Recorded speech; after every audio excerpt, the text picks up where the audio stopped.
It's a good AGam in Kansas morning. Good morning. Let's take a look and see what's coming up today. First, meet Natalie Anderson, the Kansas Foundation for Ag in the Classroom, who talks about the recent Education Rooted in Agriculture conference. Then Dr. Mike Apley updates us on the first 6 months of the Veterinary Feed Directive. Next, Dr. Chris Blevins and Dr. Teresa Douthit discuss nutrition for older horses. And then learn what information consumers want to know about the beef they buy. We'll end with a look at range management after the wildfire.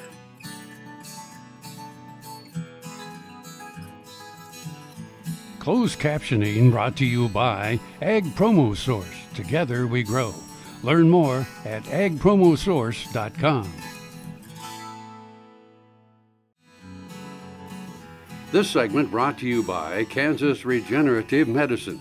Your stem cells, your health, your life. Hi, I'm Natalie Anderson, the Communications Coordinator with the Kansas Foundation for Agriculture in the Classroom. And we are here today at the Salina Bicentennial Center for our Education Rooted in Agriculture Conference.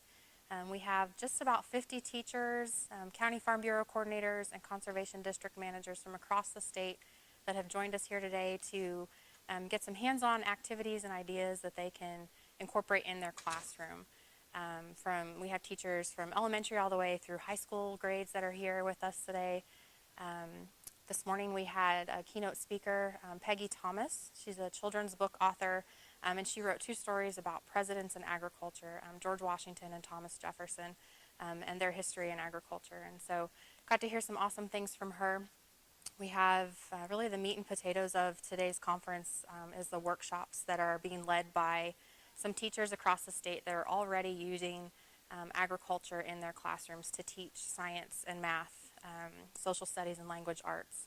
And so they're sharing their ideas and their resources and really empowering and giving the attendees the confidence to go back and be able to use that in their classrooms as well. At lunch today we heard from Miss Macy Hensley, our little Kansas celebrity from Council Grove, who is the presidential expert that's been on the Ellen DeGeneres show. And so she shared with us kind of how she came to know and love presidents and shared some fun facts about presidents in agriculture.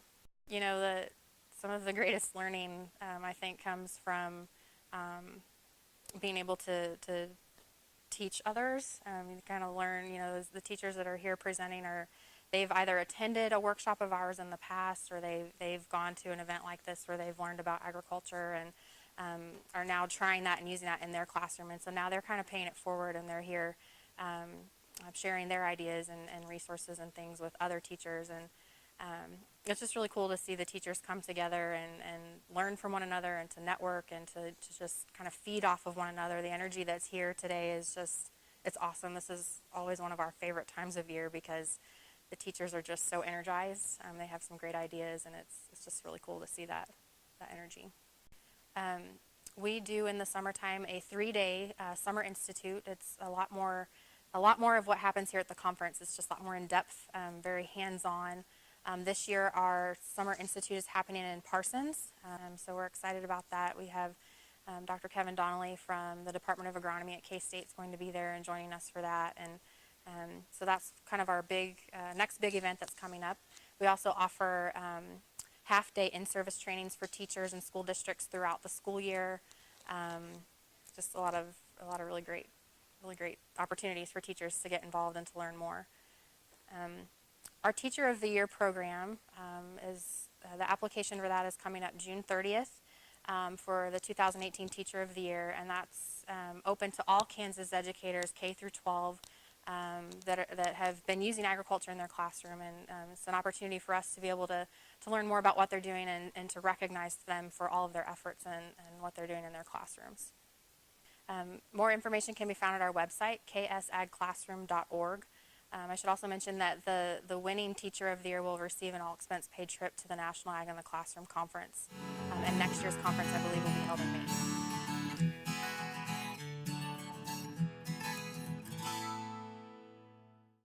To see this show and past episodes of AGam in Kansas, go online to agaminkansas.com. Brown Chevrolet Buick in Wamego is driven by the spirit of American ingenuity. Come in for a new Chevrolet car, truck, or SUV. If we don't have exactly what you want, we'll find it for you. And we also have a great selection of used cars. We make sure you have an easy, fun, and transparent sales experience that saves you time and money. But if you want high-pressure salesmen and hours spent in the finance office, you'll just have to go elsewhere. Brown Chevrolet Buick in Wamego. We're making car buying great again. Ag Promo Source is a unique group of marketing specialists with one mission: help your ag business grow. Each affiliate has their own area of expertise, and they work together to bring you advice, products, and services. To get started, visit agpromosource.com. Ag Promo Source. Together we grow. Valley Vet Supply is devoted to providing information and professional quality products at reasonable prices. Valley Vet Supply. This segment brought to you by Kansas Wheat. Learn more at rediscoverwheat.org. The Veterinary Feed Directive took effect January 1, 2017. That's what we hear out there, but in actuality, the Veterinary Feed Directive has been with us since 1996 through the Animal Drug Availability Act. What changed in January of 2017 was that the new labels took effect. These labels said that you as a producer must obtain veterinary authorization to use medically important antibiotics in the feed of food animals. The other thing that changed was that all water medications now require veterinary authorization for food animal use if they are a medically important antibiotic.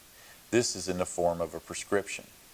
So you've noticed some changes at your local farm supply store or feed store, in that unless they are able to take a prescription, are registered as a distributor of prescription drugs, they are not able to sell you water medications such as the tetracyclines.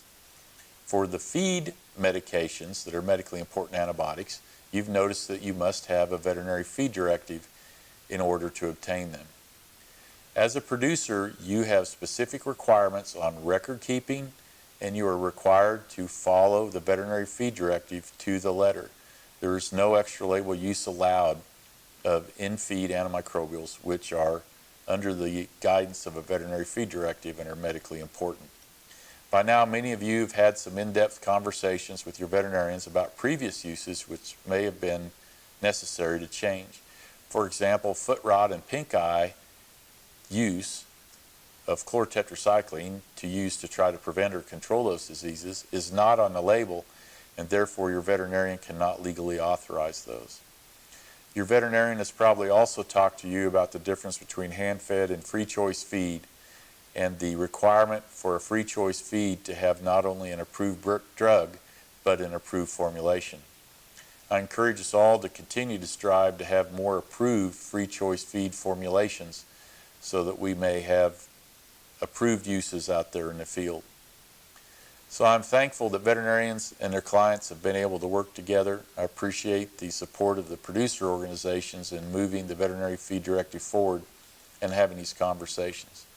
We need to keep in mind that although this is more regulation, which isn't always welcome, one of the outcomes of this is hopefully the increase in antibiotic stewardship, where we really think about our antibiotic uses and work together to preserve their use into the future for both people and the animals we take care of.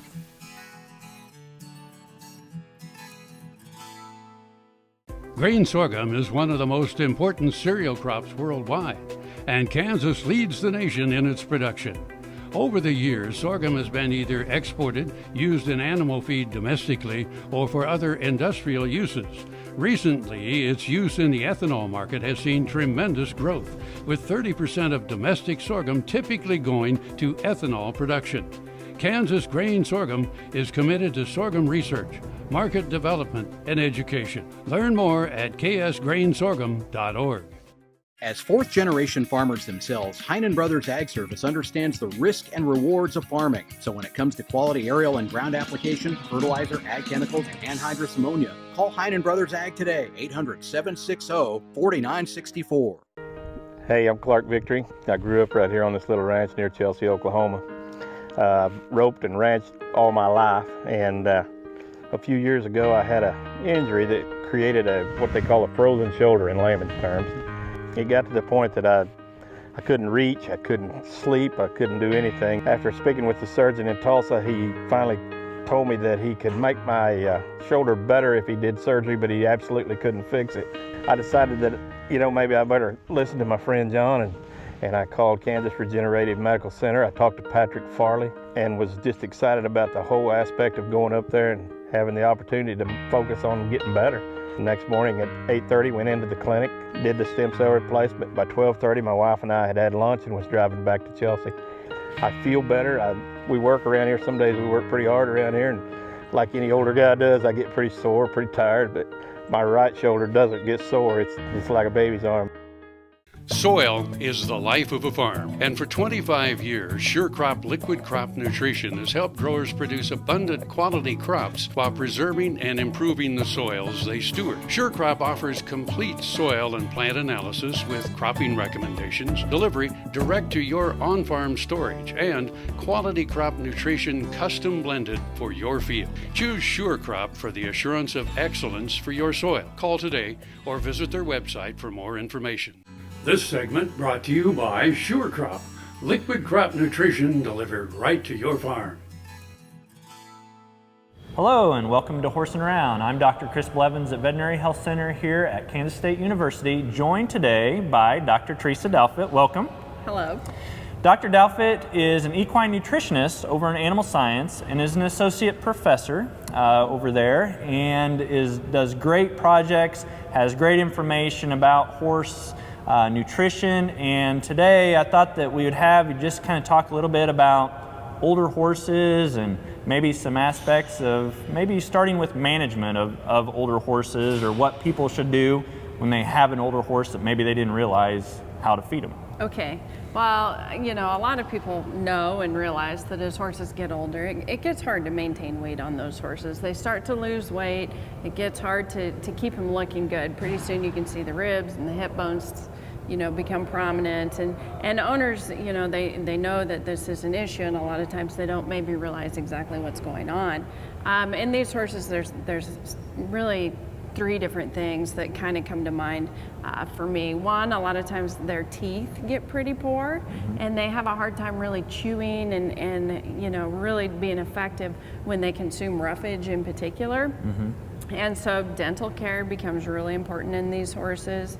These horses, a lot of times you'll see them dropping feed and excess salivation and things, but you might not see that either. And so in these horses, as a veterinarian, as you know, it's really important to get their teeth floated routinely, or at least checked. Yeah. So teeth is an issue. Another one, a lot of times these geriatric horses become very submissive, and they, if they're fed in a group situation, the other horses tend to get all the feed, and the geriatric horse backs away. It won't fight for the feed, and so that can become an issue. One, they won't fight for the feed. They're really submissive and they'll back away. But two, they eat very slowly, and so a lot of times with these geriatric horses, we need to somehow modify our management practices to make sure they're getting enough feed. And I think that's really a great point, is some people just forget about that of hierarchy and just the feeding and by nature kind of how horses interact. So that is really good points. The other thing, that I always hear from owners, and you probably do too, is we need to change their food. Do we have to change, they're old, we got to feed them old horse feed or something like that. Right. What are your thoughts on that? Well, with old horses, because their teeth are not very good and their ability to absorb nutrients declines over time as well, they do need higher quality feeds. And a lot of people want to focus on the grain, but the basis of an equine ration should be hay. We need to make sure whatever roughage we're feeding the horse is really good quality. A mature horse probably, may do fine on mature prairie hay, but a geriatric horse probably is not going to. He needs some higher quality hay. And the other thing, the big thing with these horses is just getting as many calories into them as we can. And so generally something with a high fat content, fat is easily digestible. It's something the horse handles really well, and it's got more calories than anything else. So whether that be purchasing a high fat feed or top dressing with corn oil, anything we can do to increase the fat content in the diet. And with the teeth issues, if the horse, even if we've got high quality hay, sometimes they can't eat it very well. And if that's the case, we may need to switch to something like a complete feed that has the fiber source already in the feed. You know, it's been processed, and so usually it's, you know, kind of a pelleted form, and so the horse doesn't have to chew it up as well. And a lot of times, you know, like a complete senior feed would use something like beet pulp, which is really highly digestible, and so you'll see a lot of that in senior rations. And so, you know, you can start with making sure you've got good quality hay. If the horse isn't eating it, however, you may want to consider a complete ration, and where the pelleted feed provides everything the horse needs. You know, if they want to eat hay, great, but they don't have to, because they're getting the forage and the other feed source along with supplementing fat. And I think those are really great information about just feeding the older horse. And I think if people have questions, they have older horses, they can sure contact their veterinarian, but also equine nutritionists will really be helpful in that kind of information that's needed to kind of feed an older horse. So you can sure get a hold of Dr. Douthit. She's at the Animal Science Department in the university. And then at the vet school here, you could always get a hold of us too, and we can get you in contact with Dr. Douthit if needed for that too. Well, thank you for joining us for Horsing Around, and thank you, Dr. Douthit. You're welcome. I'm Dr. Chris Blevins at Kansas State University Veterinary Health Center, and we'll see you around.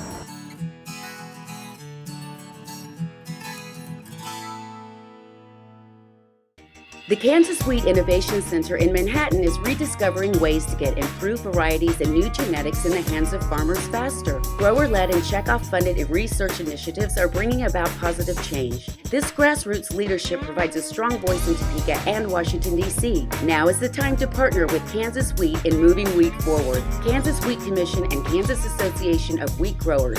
Farmers investing in their future and yours. Log on to rediscoverwheat.org. This is Eric Stonestreet, and as many of you know, I love my home state of Kansas. In March, Kansas ranchers lost homes, equipment, and thousands of cattle from the largest wildfires in the state's history. Imagine losing all you have in a fire. Not just your house, but your livelihood. Ranchers are beginning to rebuild, but it will take years and tens of millions of dollars to build back herds, fences, and other infrastructure. Today, I'm asking you to help. Donate what you can and show your support to the ranchers of Kansas. Simply go to kansasfires.com. Your donation is tax deductible and will go to those who need it the most.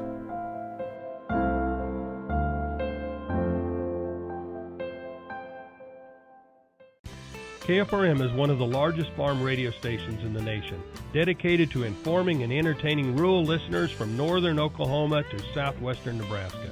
You can catch KFRM in many ways, of course, 550 on the AM dial, streaming at kfrm.com, or on your smartphone by going to the TuneIn Radio app, or on AGam in Kansas on Tuesdays and Facebook every day of the week. KFRM, tune us in. You'll be glad you did. This segment brought to you by Kansas Corn. Learn more at kscorn.com. Consumers want to know more about what they're buying and certainly what they're eating. There's a term for what they want to know. Credence attributes are those things that a consumer, when she picks up a product in the meat case, that she can't necessarily determine with the naked eye. So it moves beyond price and packaging and color of product to things like how were the animals treated, what was the environmental impact. So all of those questions that consumers have today about how their food was grown and how it gets to them. 95% of people being removed from agriculture has increased demand for the full story, to the point that buyers will pay more for it. That gives producers a chance to put more dollars in their pockets. The great opportunity today we have in the beef industry is consumers want choices, and they want transparency, and they want information. So there isn't one size fits all. So that provides great opportunity for each producer to really look and say, okay, what do I want to do? As a baseline, Saunders says proven quality genetics are essential. Then it's about record keeping and opportunities to build. You want to look at more standardization and more quality around those genetics over time. You need to look at vaccination protocols and predictability around vaccination programs and animal health. And then you start to look at things like source and age verification and using electronic identification that means something to the buyers upstream. Then if you want to continue to add attributes, you can over time. Ranchers already have a good story to tell. At the end of the day, those added dollars come from thinking beyond the ranch. Absolutely critical today that as we're producing product at different segments in the supply chain. So if I'm a cow-calf producer, that I'm always thinking about the demands of the end consumer. Because we're a segmented supply chain, we have to know what they want in order to deliver, because they don't have to buy our product. They can buy other products. So it's really important to be focused on their wants and their needs and how they change over time. I'm Bob Cervera.